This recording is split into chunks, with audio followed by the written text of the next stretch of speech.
മഴ എന്നും നമുക്ക് ഗൃഹാതുരമായ കുറേ ഓർമ്മകളാണ്.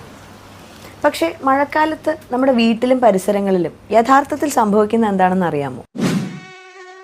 മഴക്കാലമായല്ലോ ബ്രോ, നമുക്ക് പൊളിക്കണ്ടേ? യെസ് ബച്ചു, ഈ വീടിനുള്ളിൽ തുറന്നു വെച്ചിരിക്കുന്ന ശുദ്ധജലം, ഫ്രിഡ്ജിന് പിന്നിലെ ട്രേയിൽ കെട്ടിക്കിടക്കുന്ന വെള്ളം, പിന്നെ ചെടിച്ചട്ടികളിലും ഫ്ലവർ വേസിലുമുള്ള വെള്ളം, കെട്ടിക്കിടക്കുന്ന മഴവെള്ളത്തിലും ഓടകളിലെ മലിനജലത്തിലും നമുക്ക് മുട്ടയിട്ട് പെറ്റു പെരുകാനുള്ള സൗകര്യവുമുണ്ട്. കണ്ടല്ലോ അല്ലേ? ഇങ്ങനെ സംഭവിക്കാതിരിക്കാൻ നമുക്ക് പലതും ചെയ്യാനാവും. കുടിക്കാനുള്ള ശുദ്ധജലം എപ്പോഴും അടച്ചു വെക്കാൻ ശ്രദ്ധിക്കുക. ഫ്രിഡ്ജിന് പുറകിലുള്ള ട്രേ, ചെടിച്ചട്ടികൾ ഇതൊക്കെ ഇടയ്ക്കിടയ്ക്ക് വൃത്തിയാക്കി സൂക്ഷിക്കുക. വീടിന് പരിസരത്ത് കിടക്കുന്ന ചിരട്ട, പ്ലാസ്റ്റിക് കുപ്പി ഇതിലൊക്കെ കെട്ടിക്കിടക്കുന്ന മഴവെള്ളം ഒഴിവാക്കണം. തിളപ്പിച്ചാറ്റിയ വെള്ളം മാത്രമേ കുടിക്കൂ എന്ന് നിർബന്ധമാക്കുക. വരൂ, ഈ മഴക്കാലത്ത് കേരളത്തിൽ നിന്നും പകർച്ചവ്യാധികളെ തുരത്താം. പ്രതിദിനം പ്രതിരോധം സൃഷ്ടിക്കാം.